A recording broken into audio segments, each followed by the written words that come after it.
اعوذ باللہ من الشیطان الرجیم بسم اللہ الرحمن الرحیم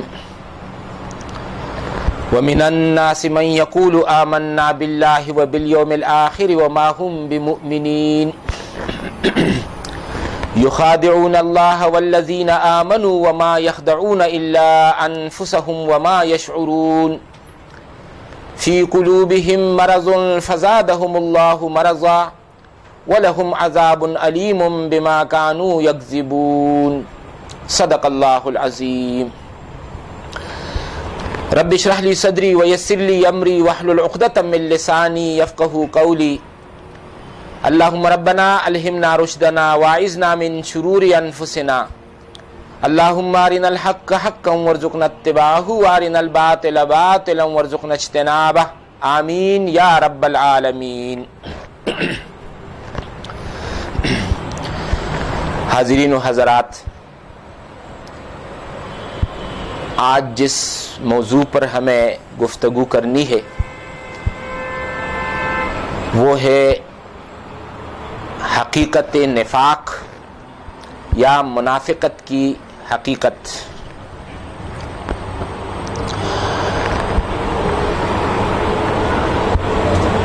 اللہ تعالیٰ کی حاکمیت کو ماننے یا نہ ماننے کے اعتبار سے تمام انسان دو گروہوں میں منقسم ہیں۔ ایک گروہ ان لوگوں کا ہے جو ماننے والے ہیں اور ان کو قرآن مجید نے مخاطب کیا ہے یا ایھا الذین آمنو، اور دوسرا گروہ جو اللہ تعالیٰ کی حاکمیت کو نہیں مانتا، اس بات کا اقرار نہیں کرتا، تو وہ نہ ماننے یا انکار کرنے والے لوگ ہیں۔ اور قرآن مجید میں ان کے لیے جو الفاظ آئے ہیں یا ایھا الذین کفروا، لہذا مین گروپ یہ دو ہو گئے کہ ماننے والے اور نہ ماننے والے۔ یہ جو نہ ماننے والے ہیں اس گروہ کو تو ابھی ایک طرف رکھیے اور اپنی توجہ اس دوسرے گروہ پر مرکوز کیجئے جو ماننے والے ہیں۔ یہ جو ماننے والے ہیں یہ پھر دو حصوں میں تقسیم ہے یا دو گروپس ان کے بنتے ہیں۔ ایک گروپ ان لوگوں کا ہے جو اللہ کو اور اللہ کی حاکمیت کو دل اور جان سے ماننے والے ہیں، اور دوسرا گروہ ان لوگوں کا ہے جو صرف زبان سے اس حقیقت کو مانتے ہیں۔ یہ حقیقت ابھی ان کے عمل میں اس کی کوئی ریفلیکشن نہیں ہے، ان کے دل تک یہ بات پہنچی نہیں ہے۔ لہذا یہ جو نئے دو گروپ بن گئے تو ان میں سے بھی ہماری گفتگو اس دوسرے گروپ تک جو کہ صرف زبان سے ماننے والے ہیں ان تک محدود ہوگی۔ دیکھیں، یہ جو منافقت یا نفاق ہے یہ حقیقت میں ایک بیماری ہے، مرض ہے۔ لہذا قرآن مجید نے بھی اس کو مرض ہی کہا ہے۔ قرآن کے الفاظ ہیں فی قلوبہم مرض، ان کے دلوں میں ایک بیماری ہے، ان کے دلوں میں ایک مرض ہے۔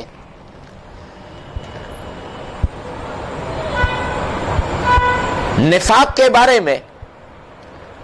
اگر ہم اس ارتقاء کا ایک جائزہ لیں، کس طرح ایک بیماری پیدا ہوئی، کہاں پیدا ہوئی اور کہاں تک پھر معاملہ پہنچ گیا، تو جہاں تک رسول اللہ صلی اللہ علیہ وسلم کی مکی زندگی کا تعلق ہے وہاں پر نفاق کا یا منافقت کا تقریباً وجود نہیں تھا، اور اس کی وجہ یہ ہے کہ مکے میں صورتحال کچھ ایسی واقعہ ہوئی تھی کہ جس شخص نے یہ کلمہ پڑھ لیا تو اس کے سامنے تو مصائب اور مشکلات اور صعوبتوں کے پہاڑ کھڑے ہو گئے۔ یہ ممکن نہیں تھا کہ ایک شخص جھوٹ موٹ کا کوئی کلمہ وہ کے الفاظ اپنی زبان سے وہ نکالے اور پھر یہ کہ لوگ اس کو ہنٹروں سے نہ مارے یا لوگ اس کو گلی اور کوچوں میں نہ گھسیٹے. لہذا وہاں پر تو جس نے یہ اقرار کر لیا، یہ الفاظ زبان پر لے آئے، تو لہذا ان پر تو ان کا تعذیب کا ایک سلسلہ وہ شروع ہو گیا، تشدد ان پر وہ شروع ہو گئی. لہذا وہاں پر تو جو لوگ تھے جو ان تہذیب اور تشدد کی بھٹیوں سے نکلے ہوئے تھے، وہ تو صحیح صادق الایمان، پکے اور سچے اہل ایمان تھے. لہذا نفاق یا منافقت یہ چیز وہاں پر زیادہ اپنے لیے جگہ نہ بنا سکی. اسی طرح مکہ کے اندر جو سورتیں قرآن مجید کی نازل ہوئی، ان سورتوں میں بھی آپ دیکھیں گے کہ نفاق کا تو تذکرہ نہیں، البتہ ایک سورت ہے مکی، سورت العنکبوت، جو 20ویں پارے کی سورت ہے. اس سورت میں پیشگی طور پر آگاہ کیا گیا تھا کہ یہ مرض حملہ آور ہو سکتا ہے. وَلَيَعْلَمَنَّ اللَّهُ الَّذِينَ آمَنُوا وَلَيَعْلَمَنَّ الْمُنَافِقِينَ، یہ الفاظ بھی سورت العنکبوت کے ہیں. اور سورت العنکبوت میں ہی آیا کہ لوگوں میں وہ بھی ہے کہ ان کو جب ایذا پہنچائی جاتی ہے تو وہ اس ایذا کو ایک بہت بڑا پہاڑ وہ سمجھ لیتے ہیں. تو یہاں پر ان صورت میں جس ایثار اور قربانی کا مطالبہ کیا گیا ہے، تو وہاں پر یہ بات بھی بتائی گئی ہے کہ ایثار اور قربانی کے نتیجے میں کچھ لوگ ایسے بھی ہو سکتے ہیں کہ وہ ریٹریٹ والا معاملہ کریں، وہ پیچھے ہٹ جائیں اور یہ مرض ان پر حملہ آور ہو. مگر جب رسول اللہ صلی اللہ علیہ وسلم مدینہ کی طرف ہجرت فرما گئے تو وہاں پر اب اس مرض نے ایک خطرناک شکل اختیار کر لی. ہوا یہ کہ مدینہ کے اندر چونکہ یہود موجود تھے اور یہود اپنے حسد کی بنیاد پر نہیں چاہتے تھے کہ رسول اللہ صلی اللہ علیہ وسلم کی نبوت اور رسالت کا معاملہ آگے بڑھے اور اسلام کو پذیرائی حاصل ہو. لہذا وہ لوگ کہیں ایک طرف سے اور کہیں دوسری جانب سے ان کوششوں میں لگ گئے کہ جو لوگ اسلام کی طرف وہ آئے ہیں ان لوگوں کو بدظن کر دیا جائے، ان کے دلوں میں ایک بیماری پیدا کی جائے، ڈال دی جائے، اور جو لوگ ابھی اسلام کی طرف انہوں نے کوئی پیش قدمی نہیں کی ہے، ان لوگوں کا راستہ کسی نہ کسی طریقے سے روکا جائے. لہذا مدینے کے اندر پھر جب یہ نفاق کا مرض پیدا ہوا، یہ گویا کہ ایک پودا تھا، ایک پودا، اور یہ جس طرح عام جو بڑے بڑے درخت ہوتے ہیں اور ان کے نیچے انڈر گروتھس ہوتے ہیں، چھوٹے چھوٹے پودے پیدا ہو جاتے ہیں، تو بڑے درخت کی شکل جو ہے وہ تو یہود کو حاصل تھی. لہذا یہودیوں نے اپنے ٹریننگ سے کچھ ایسے لوگوں کو تیار کر لیا جن کے اندر یہ نفاق کی بیماری وہ اپنے لیے جگہ وہ پا گئی. تو لہذا مدینے میں یہ مرض پیدا ہوا، اور پھر جب ہم دیکھتے ہیں تو مدنی صورتوں میں پھر نفاق کا تذکرہ ہمیں ملتا ہے. سورۃ البقرہ ہے، سورۃ البقرہ میں تو ابھی گویا کہ نقطہ آغاز کی بات ہے. تو اس میں بھی ہم بالکل آغاز میں دیکھتے ہیں کہ کسی دعوت حق کے نتیجے میں جو 3 گروہ وجود میں آتے ہیں. ایک تو وہ لوگ ہیں جو دعوت حق کے لیے تو آمنا و صدقنا کہہ کر وہ میدان میں کود پڑتے ہیں. لہذا ان کا ذکر ہوا کہ الذین یؤمنون بالغیب ویقیمون الصلاۃ ومما رزقناہم ینفقون، اور یہ آخر تک کہ اولئک علی ھدی من ربہم واولئک ھم المفلحون، ان کا تذکرہ ہو گیا. پھر اس کے مقابلے میں دوسرا گروہ وہ ہے جو خم ٹھونگ کر میدان میں آتے ہیں اور یہ قسم کھا کر آتے ہیں کہ اب اس نبی کی دعوت کو تو ہم نے فیل کرنا ہے. ان لوگوں کا تذکرہ ہوا کہ ان الذین کفروا سواء علیہم انذرتہم ام لم تنذرہم لا یؤمنون ختم اللہ علی قلوبہم وعلی سمعہم وعلی ابصارہم غشاوۃ ولہم عذاب عظیم. اس کے بعد جو دوسرا رکوع ہے اس میں پھر کچھ تفصیل کا رنگ لیے ہوئے ایک بحث ہے، جس کے آغاز کی کچھ آیات میں نے تلاوت بھی کی ہے کہ وَمِنَ النَّاسِ مَن يَقُولُ آمَنَّا بِاللَّهِ وَبِالْيَوْمِ الْآخِرِ وَمَا هُمْ بِمُؤْمِنِينَ، کہ کچھ لوگ ایسے بھی ہیں جو یہ اقرار تو کرتے ہیں کہ ہم اللہ پر اور یوم آخر پر ایمان رکھتے ہیں، وَمَا هُمْ بِمُؤْمِنِينَ، مگر حقیقت میں وہ ایمان والے نہیں ہیں. تو یہ ہے وہ تیسرا گروہ، ٹھیک ہے، جو کہ آدھا تھیتر آدھا بٹیر اور نیمے درو نیمے برو کی کیفیت والے وہ لوگ تھے کہ وہ کچھ تو اہل کفر کی طرف بھی ان کے ساتھ ملے ہوئے تھے، اور کچھ ان کا جھکاؤ اور میلان جو ہے وہ اہل ایمان کی طرف بھی وہ تھا۔ مگر ہم دیکھتے ہیں کہ یہ جو رکوع ہے اس میں بات وہ جو تفصیل سے کی گئی ہے، تو اس پورے رکوع میں کہیں منافق کا لفظ نہیں آیا، یعنی یہ لفظ سرے سے اس رکوع میں موجود ہی نہیں، مطلب اب یہ اس کا نقطہ آغاز ہے، ارتقاء کا سلسلہ ابھی جاری ہے۔ اس کے بعد ہم دیکھتے ہیں کہ سورۃ النساء، تو سورۃ النساء میں اب یہ مرض جو ہے جبکہ وہ سورت نازل ہو رہی تھی تو اس وقت تک یہ مرض آہستہ آہستہ وہ بڑھنے لگا تھا، یہ بیماری بڑھ رہی تھی، تو لہذا سورۃ النساء میں اب اس سے زیادہ تفصیل کے ساتھ جو ہے مرض نفاق پر ایک تبصرہ ہوا ہے۔ اور پھر جب ہم آگے جاتے ہیں سورۃ احزاب اور پھر سورۃ توبہ، تو سورۃ توبہ میں تو گویا کہ یہ مرض جو ہے اپنے کلائمیکس پر ہے، لہذا وہاں پر جو الفاظ آئے ہیں، یعنی سورۃ البقرہ میں تو یہ تھا کہ یہ جو لوگ ہیں ان لوگوں کو ابھی پن پوائنٹ نہیں کیا گیا تھا، بس صرف بتایا گیا تھا کہ معاشرے کے اندر ایسے لوگ موجود تھے جن کا کردار جو ہے وہ یہ ہے، وہ لوگ اپنے کردار کو وہ سمجھ لے اور اگر اپنے آپ کی وہ اصلاح کرنا چاہے تو ان کے لیے وقت ہے کہ اصلاح کر لے، ٹھیک ہے۔ سورۃ النساء میں جب معاملات کچھ اور آگے بڑھے ہیں تو رسول اللہ صلی اللہ علیہ وسلم کو ہدایت کی گئی اور مسلمانوں کو بھی کہ فَأَعْرِضْ عَنْهُمْ وَعِظْهُمْ وَقُلْ لَهُمْ فِي أَنفُسِهِمْ قَوْلًا بَلِيغًا، اے نبی صلی اللہ علیہ وسلم ان سے اعراض کیجئے، ان سے جو ہے ان کے ساتھ کچھ نرمی والا معاملہ وہ کیجئے، وَعِظْهُمْ ان کو کچھ نصیحت بھی آپ فرمائیے تاکہ اس حوالے سے وہ اگر آگے بڑھنے کی وہ کوشش کرے، ایمان کی طرف، حقیقی ایمان کی طرف وہ اگر آ جائیں۔ مگر سورۃ توبہ میں جب معاملہ پہنچتا ہے تو وہاں پر ہے کہ یا ایھا النبی جاہد الکفار والمنافقین واغلظ علیہم، کفار اور مجاہدین کے ساتھ جہاد کیجئے، واغلظ علیہم اور ان پر سختی کیجئے، مطلب ہے کہ یہ لوگ اب اس قدر جو ہے وہ پکے ہو چکے ہیں اپنے اس مرض میں، اپنے اس بیماری میں کہ بہت بڑا خطرہ اسلام کے لیے بن چکے ہیں، تو اس طور پر گویا کہ یہ بیماری کچھ آگے کی طرف وہ بڑھتی رہی۔ جہاں تک اس لفظ کا تعلق ہے منافق، تو جب ہم اس کی تحقیق کرتے ہیں کہاں سے یہ لفظ آیا ہے تو یہ اصل میں اس کی اثر اور بنیاد ہے نفقن، اور نفقن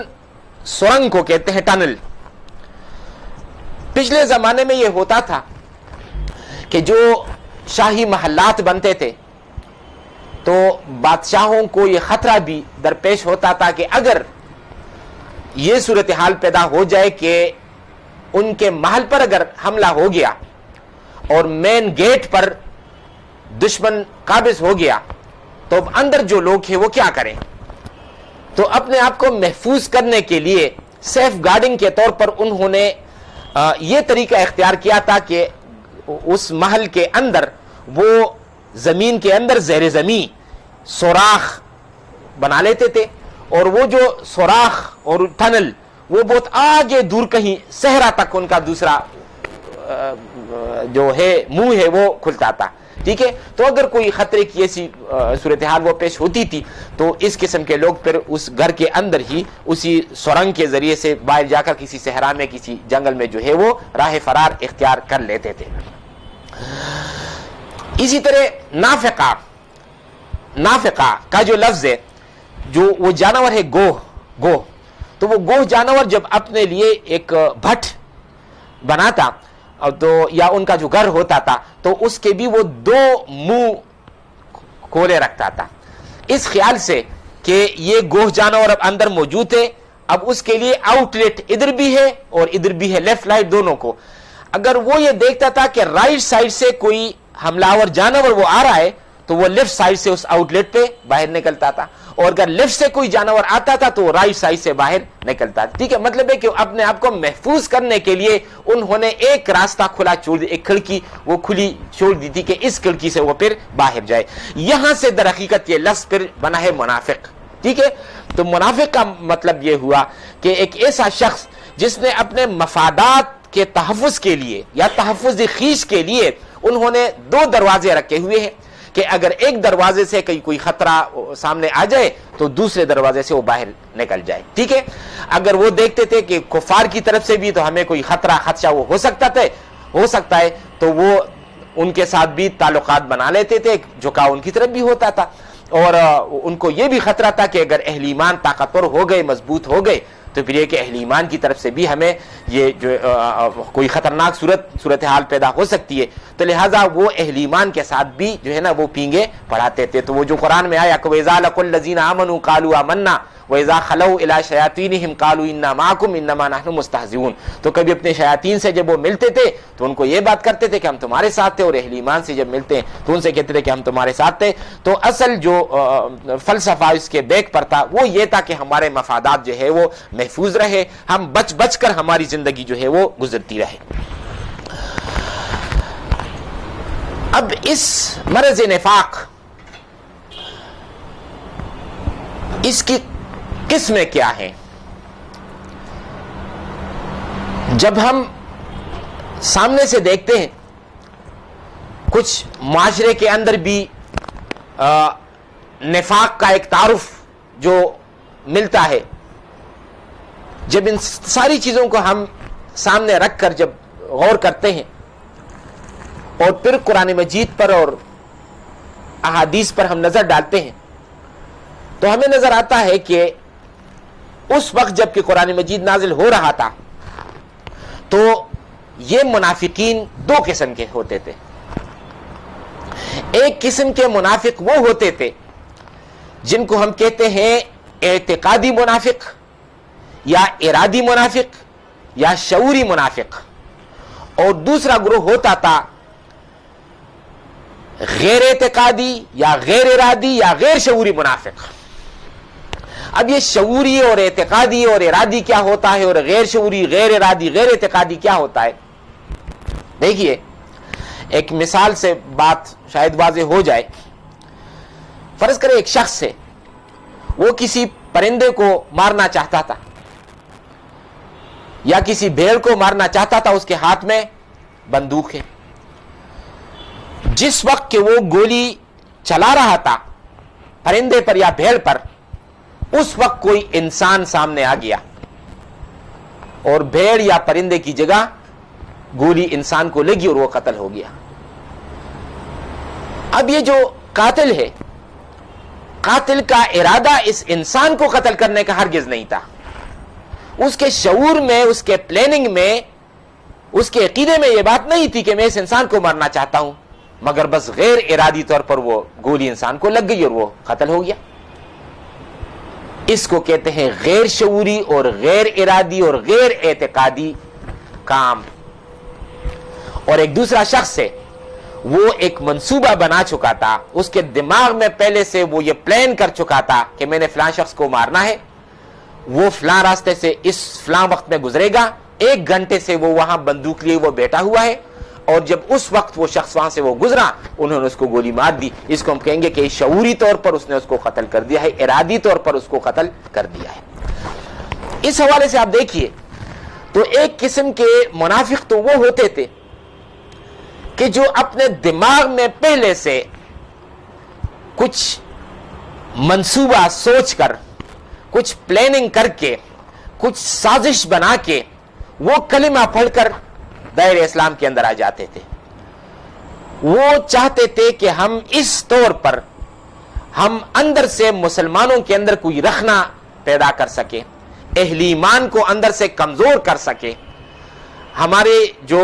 کچھ مفادات تھے ہم وہاں سے وہ حاصل کر سکے۔ حقیقت میں تو ایک لمحے کے لیے ان کو حقیقی ایمان نصیب نہیں ہوا تھا، مگر ایک پلاننگ اور منصوبہ بندی کے طور پر جو ہے ان لوگوں نے یہ بات سوچی تھی۔ تو اس قسم کے منافق جو ہیں ان کو ارادی منافق کہتے ہیں، اعتقادی منافق کہتے ہیں، شعوری منافق کہتے ہیں، اور ان کا یہ مرض ہے شعوری نفاق اور ارادی نفاق۔ اور دوسرے قسم کے منافق وہ ہوتے تھے جو کسی پلاننگ سے یا کسی سازش سے یا بدنیتی سے وہ اسلام کے اندر نہیں آئے تھے، وہ ابتدا میں پورے اخلاص اور خلوص کے ساتھ اسلام کے اندر آئے تھے، صاف دل ہو کر اسلام کے اندر وہ آئے تھے، مگر بعد میں جب وہ اندر آئے اور انہوں نے دیکھا کہ اسلام کے اندر یہ جو ایثار کا معاملہ ہے اور یہ جو قربانی کا معاملہ ہے، یہ معاملات تو اتنے زیادہ ہیں کہ ہم تو اس کو، یہ طاقت تو ہمارے اندر نہیں، یہ استقامت تو ہمارے اندر نہیں ہے کہ ہم اس قدر ایثار کر سکے یا اس قدر وہ قربانی ہم دے سکے. لہٰذا یہاں کی مشکلات اور مصائب کو وہ دیکھ کر پھر ان لوگوں کے اندر کچھ پسپائی کا معاملہ شروع ہو جاتا تھا. لہٰذا یہ مرض جو ہے وہ بھی ان کے دلوں میں بھی یہ مرض پھر جڑ پکڑتا گیا. یہ وہ دوسرا گروہ ہے، اور ان کو ہم کہیں گے کہ یہ غیر شعوری منافق یا غیر ارادی منافق یا غیر اعتقادی منافق یہ ہوتے تھے. یہ جو دونوں قسمیں ہمارے سامنے آ گئی، اب میں کچھ بات ان دونوں قسموں کے بارے میں قرآن اور حدیث کے حوالے سے آپ کے سامنے رکھوں گا. پہلے لیجئے شعوری نفاق یا شعوری منافقت.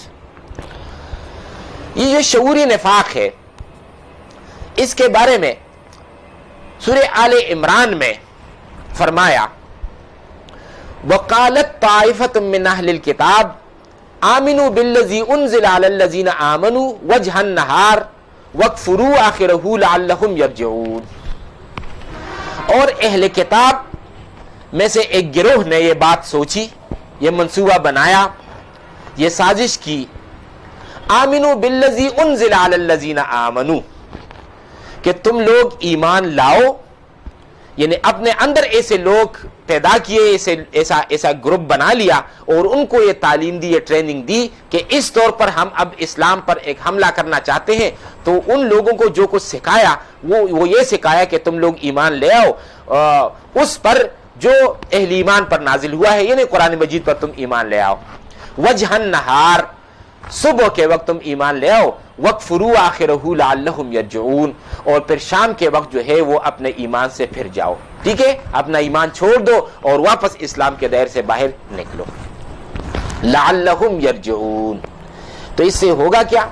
اس سے یہ ہوگا کہ وہ لوگ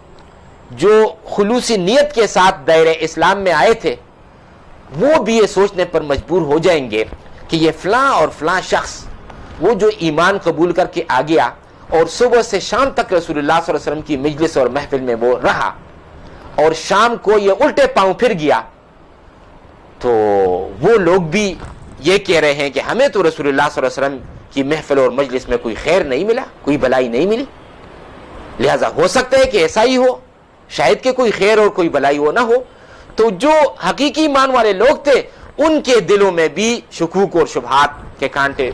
جو ہے نا وہ چھپ جائیں گے. ان کے دماغ میں بھی یہ خلجان پیدا ہو جائے گا کہ ہو سکتا ہے کہ ان لوگوں کی بات وہ ٹھیک ہو. لہٰذا اندر سے وہ جو سیبوٹاج جس کو کہتے ہیں کہ وہ اندر سے اسلام کو خراب کرنے کے لیے ان لوگوں نے یہ منصوبہ وہ سوچا کہ کم از کم ایسا تو وہ ہم کر لیں گے. اور یہ بالکل وہی بات ہے جو ایک زمانے میں ایک پادری سے پوچھی گئی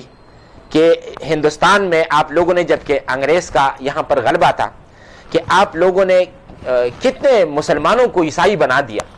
تو اس نے جواب دیا کہ ہم نے مسلمانوں کو عیسائی تو نہیں بنایا، مگر ہم نے اب ان کو مسلمان بھی رہنے نہیں دیا. یعنی وہ اس طور پر اب مسلمان بھی نہیں رہے جس طور پر کہ مسلمان کو وہ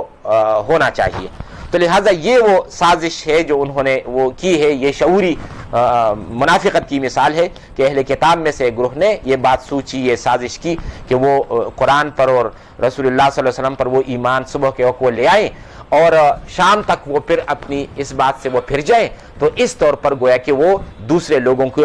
اپنے ساتھ وہ باہر لے آئیں گے، یا اگر دوسروں کو وہ باہر نہ لا سکے تو کم از کم یہ تو ہو جائے گا کہ باہر کے جو لوگ تھے وہ ان کے لیے ایک بیریئر بن جائے گی. وہ لوگ بھی وہ سمجھ جائیں گے کہ بھئی فلاں جگہ پہ جانا وہ تو کوئی خیر اور بلائی کی بات اگر ہوتی تو فلاں لوگ تو گئے، انہوں نے تو ایمان لایا اور وہ رسول اللہ صلی اللہ علیہ وسلم کی مجلس اور محفل میں رہے، مگر پھر بھی جو ہے وہاں پر ان کو کوئی چیز نہیں ملی، وہ واپس آ گئے. لہٰذا شاید کہ اسلام کے اندر کوئی خیر نہ ہو. تو یہ ہے نمبر ایک، مثال نمبر ایک.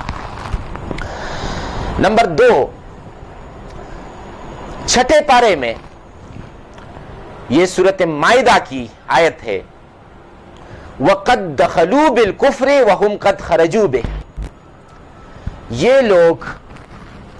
یہ جو شعوری منافق ہے، قد دخلوا بالکفر، یہ کفر کے ساتھ اسلام میں داخل ہوئے، وَهُمْ قَدْ خَرَجُوا بِهِ، اور کفر کے ساتھ ہی اسلام سے نکل گئے. مطلب ہے کہ حقیقی ایمان ایک لمحے کے لیے بھی ان بدنصیبوں کو نصیب نہیں ہوا. جو دل والا حقیقی ایمان ہے وہ ان کو نصیب نہیں ہوا،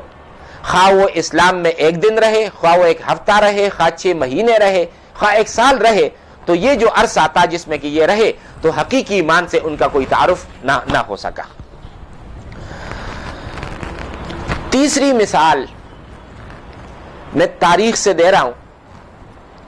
اور یہ جو ہمارے خدا ترس حکمرانوں کی جو تاریخ ہے ان میں سے نور الدین زنگی کا نام آپ لوگوں نے بہت سنا ہوگا۔ نور الدین زنگی کے بارے میں آتا ہے کہ ایک رات انہوں نے خواب میں دیکھا، ایک آواز اس نے سنی کہ مدینے آ جاؤ۔ وہ اٹھے، انہوں نے وضو کیا، کچھ نوافل پڑھے اور اس کے بعد دوبارہ سو گئے۔ دوسری رات پھر ان کے ساتھ یہی معاملہ ہوا کہ پھر ایک آواز آئی مدینے آ جاؤ۔ انہوں نے معمول کے مطابق پھر جا کے وضو کر لیا اور نوافل پڑھے اور پھر سو گئے۔ تیسری رات پھر وہ آواز ان کو سنائی دی اور بہت زوردار طریقے سے سنائی دی کہ نور الدین مدینے نہیں آتے۔ اس دفعہ جب یہ آواز اس نے سنی تو وہ اٹھے اور اس معاملے کو انہوں نے ایک سنجیدہ معاملہ سمجھ لیا، اپنے جو مصاحب تھے ان سب کو بیدار کیا اور یہ سارا ماجرا ان کے سامنے بیان کیا کہ میں 3 راتوں سے ایک آواز سن رہا ہوں کہ تم مدینے آ جاؤ۔ پہلی رات تو میں نے اس کو نظر انداز کر دیا، دوسری رات بھی یہی معاملہ ہوا، اور تیسری رات جو یہ آواز مجھے سنائی دی تو اس میں بڑا زور تھا، جھڑکی تھی کہ مدینے کیوں نہیں آتے، تو لہذا تم لوگ تیاری کر لو مدینہ جانے کی۔ یہ تیاری انہوں نے کر لی، مدینے کا سفر شروع ہو گیا اور نور الدین زنگی وہاں پہنچ گئے۔ وہاں پر جا کر انہوں نے ایک دن تمام اہل مدینہ کی ضیافت کی، کھانے پر ان کو بلایا، اور نور الدین زنگی نے اپنے لوگوں سے کہا تھا کہ یہ جو ضیافت ہے اس سے کوئی آدمی کوئی رہے گا نہیں، سب یہاں پر سب کو حاضر ہونا ہے۔ اور جب ضیافت شروع ہو گئی تو انہوں نے پھر اپنے لوگوں سے پوچھا کہ کیا سارے لوگ انوائٹ ہوئے ہیں، مدعو ہیں؟ تو انہوں نے کہا کہ ہاں، سب لوگوں تک ہماری دعوت پہنچی ہے اور سب لوگ انشاءاللہ یہاں پر وہ آئیں گے۔ البتہ 2-4 بندے ایسے بھی یہاں پر ہیں کہ وہ اللہ والے درویش ہیں، وہ نہ کسی کے گھر کھاتے ہیں نہ پیتے ہیں، ان کا بس اپنا معاملہ ہے، ان کا اپنا ایک خیمہ ہے، وہاں پر وہ اللہ اللہ کرتے ہیں اور ان کی اپنی زہد اور پارسائی اور تقوی کی زندگی جو ہے وہاں پر قائم ہے۔ لہذا وہ لوگ تو اس دعوت پر نہیں آئیں گے، باقی لوگ دعوت پر حاضر ہوں گے۔ نور الدین زنگی نے ان سے کہا کہ مجھے انہی لوگوں کے ساتھ ملنا ہے۔ لہذا وہ اپنے ساتھیوں کے ساتھ وہاں پر پہنچے، اور جب ان کے خیمے میں داخل ہوئے تو دیکھا کہ وہاں پر ان کا سارا ساز و سامان پڑا ہوا ہے۔ ظاہری شکل و صورت سے بڑے دیندار متقی درویش نظر آ رہے تھے، اور نور الدین زنگی ان کے خیمے میں ادھر ادھر وہ پھر رہے تھے، نظر دوڑا رہے تھے۔ اچانک وہ ایک کارنر کی طرف وہ گئے جہاں پر کہ جائے نماز مصلی موجود تھا، اور نور الدین نے جب اس کا ایک کونا اٹھایا تو وہاں نیچے سے دیکھا کہ ایک سوراخ ہے، اور یہ سوراخ یہ در حقیقت یہودی تھے، اور انہوں نے ایک منصوبہ بندی کے تحت کہ یہ رسول اللہ صلی اللہ علیہ وسلم کے جسد مبارک کو وہاں سے نکالنا چاہتے تھے جہاں پر کہ وہ مدفون ہے۔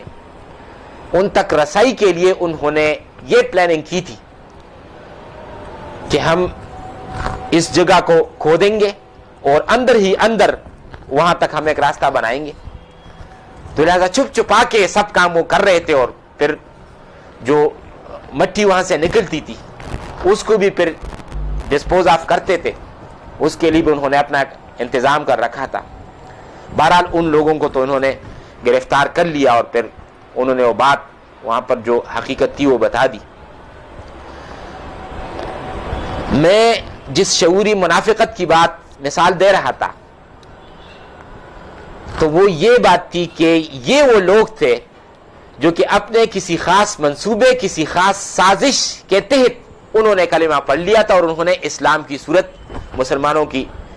شکل بنا رکھی تھی. حقیقت میں تو یہ معاملہ ایسا نہیں تھا. تو یہ ہے شعوری منافقت یا شعوری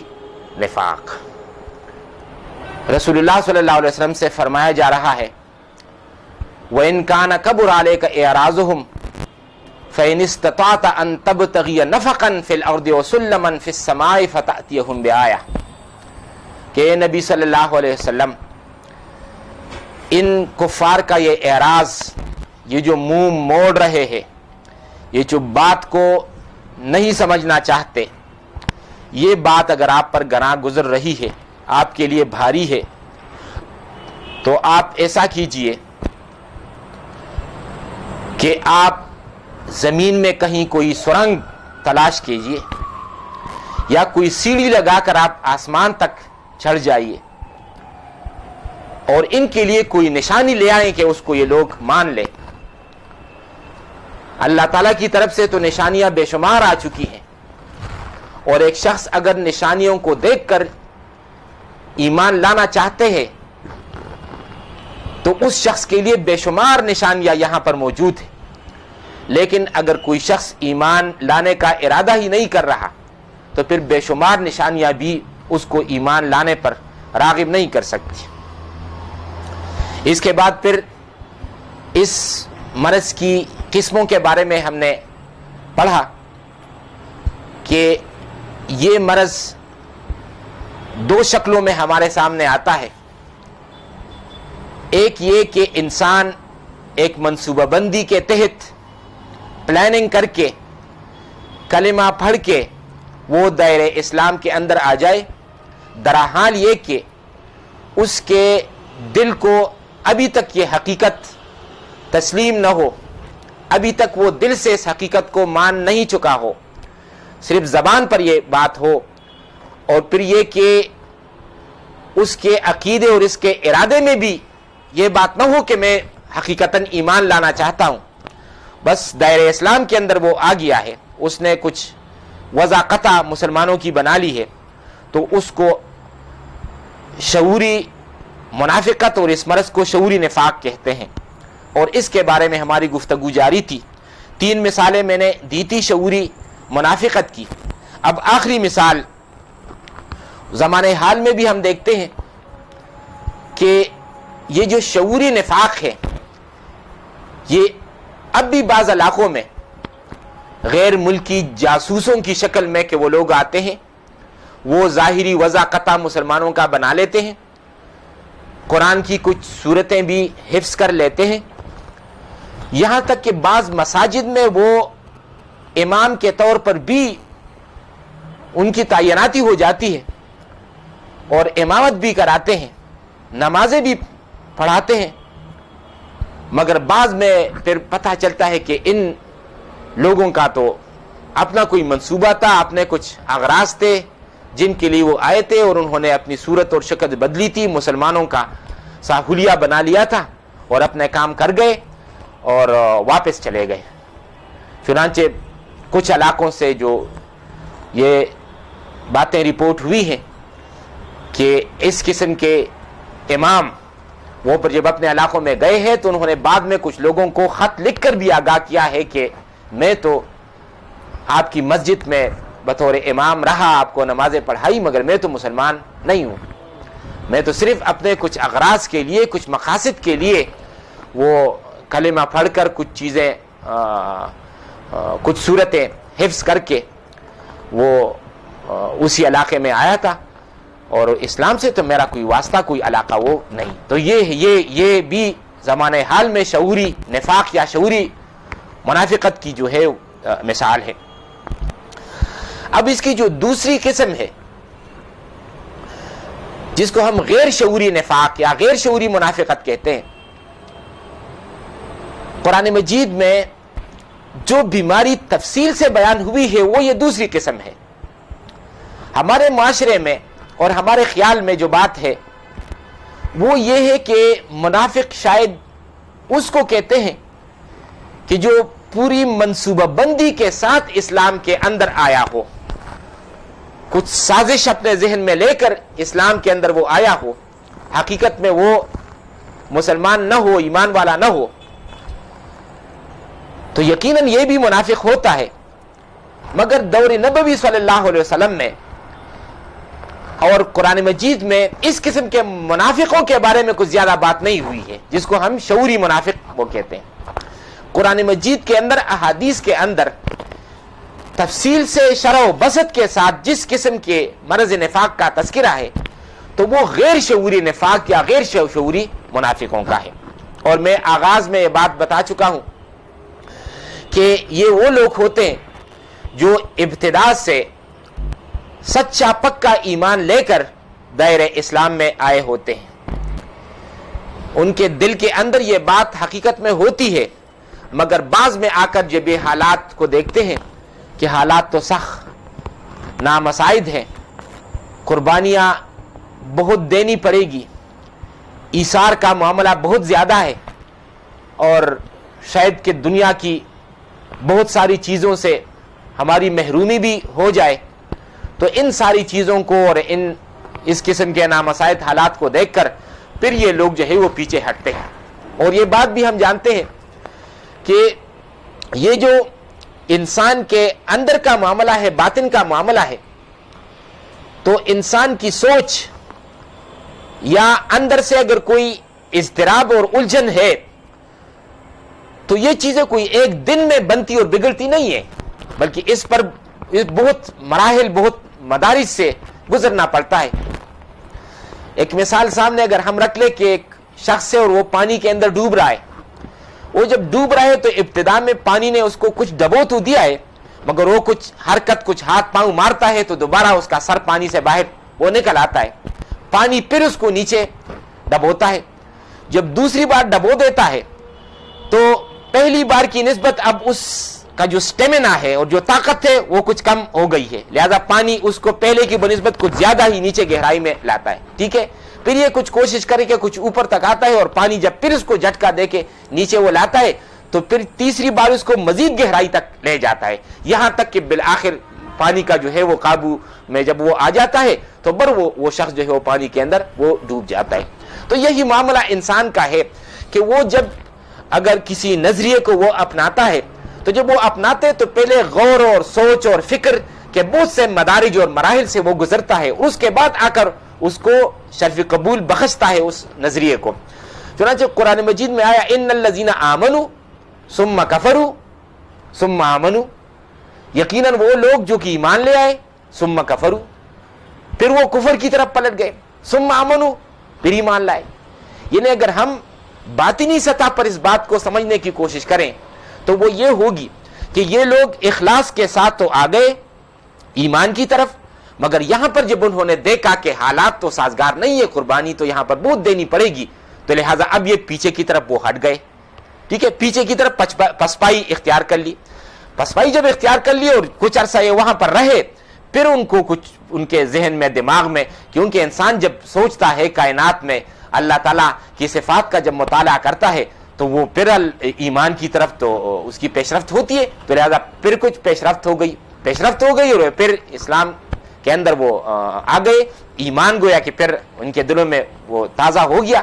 مگر پھر کچھ عرصہ بعد دیکھا کہ پھر کچھ پسپائی ہو گئی۔ تو یہ کیفیت ہے کہ آمنوا ثم کفروا ثم آمنوا ثم کفروا، اور آخر میں ثم ازدادوا کفرا، جس طرح پانی پھر بالآخر انسان کو ڈبو ہی دیتا ہے تو اس طرح ثم ازدادوا کفرا، پھر یہ کہ کفر کی تاریکیاں جو ہے وہ اس قدر غالب آ جاتی ہے کہ انسان کو وہ پھر ڈبو دیتی ہے۔ تو اس کا نام ہے غیر شعوری نفاق یا غیر شعوری منافقت۔ اب اس کی چند مثالیں میں آپ کے سامنے ذکر کرتا ہوں۔ سب سے پہلی مثال ایک جلیل القدر صحابی کی ہے رضی اللہ تعالیٰ عنہ. ان کا نام ہے حضرت حنزلہ رضی اللہ تعالیٰ عنہ. حضرت حنزلہ رضی اللہ تعالیٰ عنہ کے بارے میں روایات میں آتا ہے کہ ایک دن وہ چلے جا رہے تھے اور یہ الفاظ ان کی زبان سے نکل رہے تھے کہ نافق حنزلہ نافق حنزلہ نافق حنزلہ، حنزلہ منافق ہو گیا، حنزلہ منافق ہو گیا، حنزلہ منافق ہو گیا. اس پر حضرت ابو بکر صدیق رضی اللہ تعالیٰ عنہ نے یہ بات سنی اور حضرت حنزلہ سے پوچھا کہ یہ آپ کیا کہہ رہے ہیں؟ تو حنزلہ رضی اللہ تعالیٰ عنہ نے حضرت ابو بکر صدیق رضی اللہ عنہ سے کہا کہ واقعہ یہ ہے کہ میں جب رسول اللہ صلی اللہ علیہ وسلم کی محفل اور مجلس میں ہوتا ہوں تو میرا ایمانی گراف وہ بہت بڑھا ہوا ہوتا ہے. ایمانی کیفیت میری، میں اس اعلیٰ ترین کیفیت سے سرشار ہوتا ہوں، مگر جب اس محفل سے اور مجلس سے اٹھ کر جب میں باہر آتا ہوں، بازار میں آتا ہوں، تو مجھے محسوس ہوتا ہے کہ میری جو ایمانی کیفیت ہے اس کے اندر کمی آ گئی ہے، وہ گراف نیچے کو آ گیا ہے. تو اس بات پر جب میں سوچتا ہوں کہ یہ جو تغیر واقعہ ہو رہا ہے میری کیفیت ایمان میں، تو یہ کہیں مرض نفاق نہ ہو، کہیں کوئی بیماری وہ مجھے لاحق نہ ہو گئی ہو. تو حضرت ابوبکر صدیق رضی اللہ تعالیٰ عنہ نے ان سے کہا کہ یہ کیفیت تو میں بھی محسوس کر رہا ہوں، میرا بھی تو یہی حال ہے، تو کیوں نہ کہ ہم رسول اللہ صلی اللہ علیہ وسلم سے ہی پوچھ لیں اور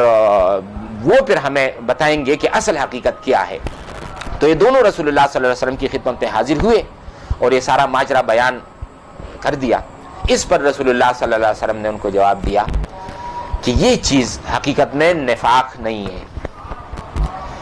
یہ بات کہ میری مجلس کے اندر آپ لوگ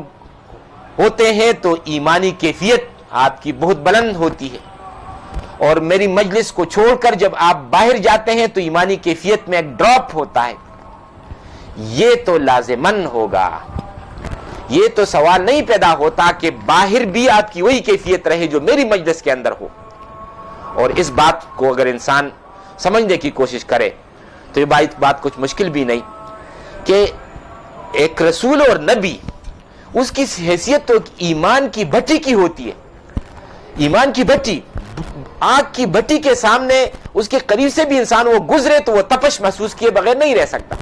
اس طرح نبی کی محفل اور مجلس میں ایک انسان بیٹھے اور وہ ایمان کی جو تپش ہے، وہ جو حرارت ہے، وہ اس کو حاصل نہ کر لے، تو ظاہر ہے کہ نبی کی محفل میں تو جو ہے ایمانی کیفیت تو وہی ہوگی. مگر جب انسان نبی اور رسول کی مجلس سے جتنا وہ دور ہوتا ہے تو اس کیفیت میں اس طور پر جو ہے وہ کمی واقع ہو جائے گی. تو پھر آگے رسول اللہ صلی اللہ علیہ وسلم نے فرمایا کہ اگر ایسا ہوتا کہ آپ لوگوں کی وہ کیفیت جو میری مجلس میں آپ کی ہوتی ہے وہ اگر باہر بازار میں بھی آپ کی وہ ہوتی تو پھر تو فرشتے آ کر آپ کے بستروں پر آپ کے ساتھ مصافحہ کرتے.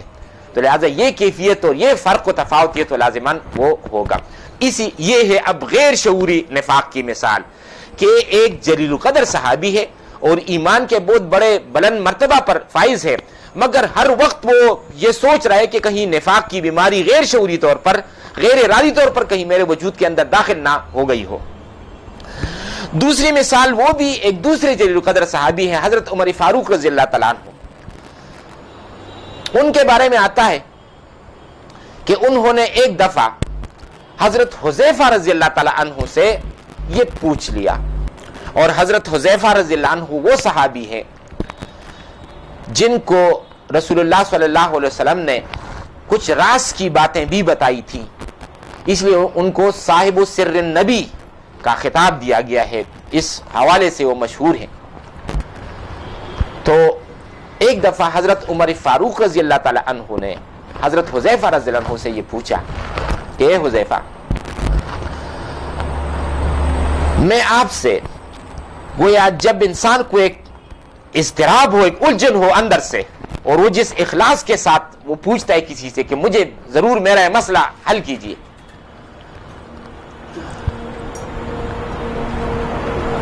مجھے یہ بتائیے اے حذیفہ کہ رسول اللہ صلی اللہ علیہ وسلم نے منافقین کے جو نام آپ کو بتائے تھے ان میں میرا نام تو شامل نہیں تھا. یعنی حضرت عمر فاروق رضی اللہ تعالیٰ عنہ کا مقام اور مرتبہ، جن کے بارے میں رسول اللہ صلی اللہ علیہ وسلم نے فرمایا کہ لو کان بعدی نبی لکان عمر، کہ میرے بعد اگر نبی ہوتے تو حضرت عمر فاروق رضی اللہ تعالیٰ عنہ ہوتے. یہ دبدبہ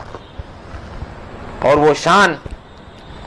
اور اس شخص کو بھی ہر وقت یہ دھڑکا لگا رہتا ہے، یہ خوف اور یہ ڈر ہے کہ کہیں یہ نفاق کی بیماری کہیں میرے اندر نہ آ گئی ہو،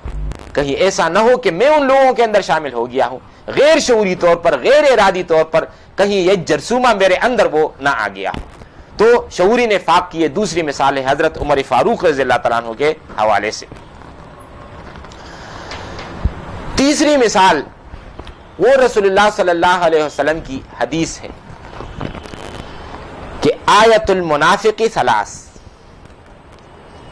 منافق شخص کی 3 نشانیاں ہیں. 3 نشانیاں جب موجود ہیں، مرض نفاق اس شخص کے اندر موجود ہیں. نمبر 1 کہ جب وہ بات کرے کذبا تو جھوٹ بولے. جو شخص وہ جھوٹ بولنے میں کوئی عار محسوس نہیں کر رہا، جھوٹ پر جھوٹ بول رہا ہے، تو مطلب ہے کوئی نفاق کی بیماری اس شخص کے اندر در آئی ہے. نمبر 2 وَإِذَا وَعَدَ أَخْلَفَ،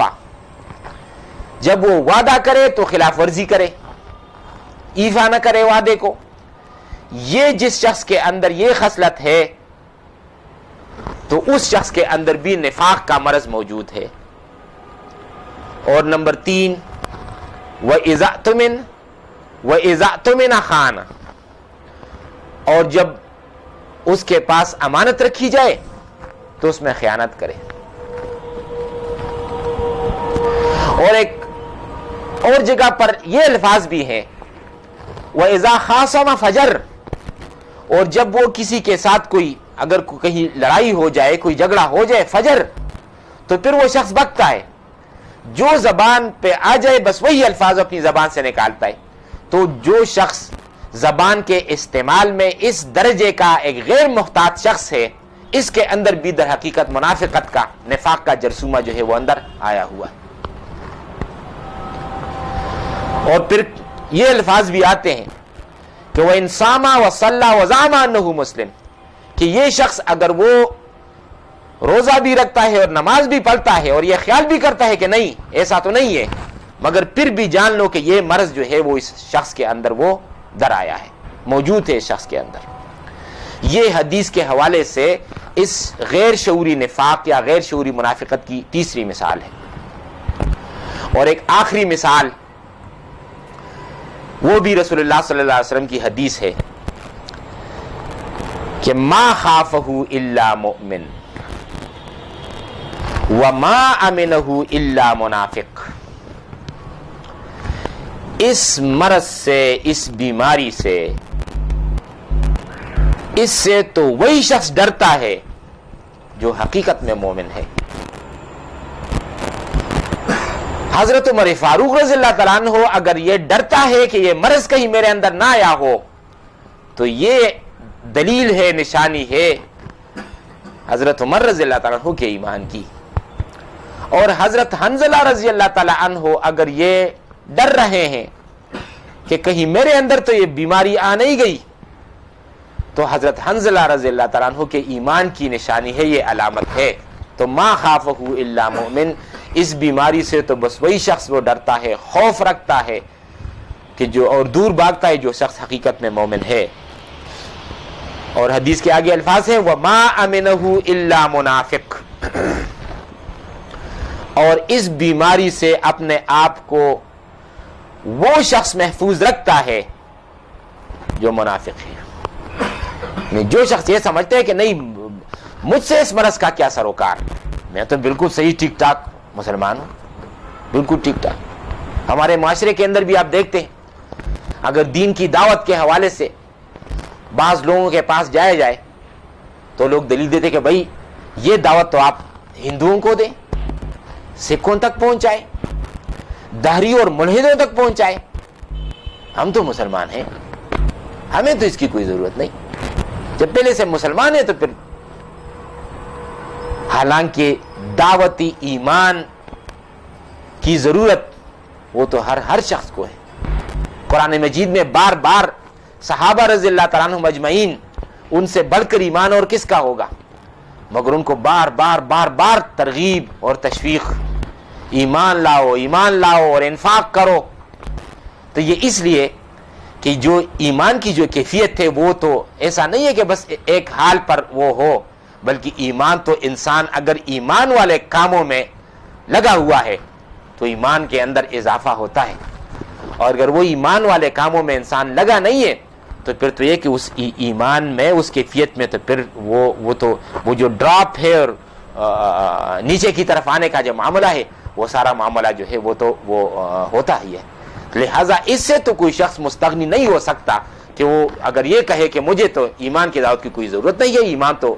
مجھے پہلے سے وہ حاصل ہے. لہذا ہر وقت ہر آن انسان کو ضرورت ہے کہ اس کو ایمان کی دعوت دی جائے, کہ کہیں اگر کوئی جرثومہ نفاق کا منافقت کا اندر اگر وہ گھسا ہوا ہے تو اس جرثومے کا مقابلہ کیا جا سکے.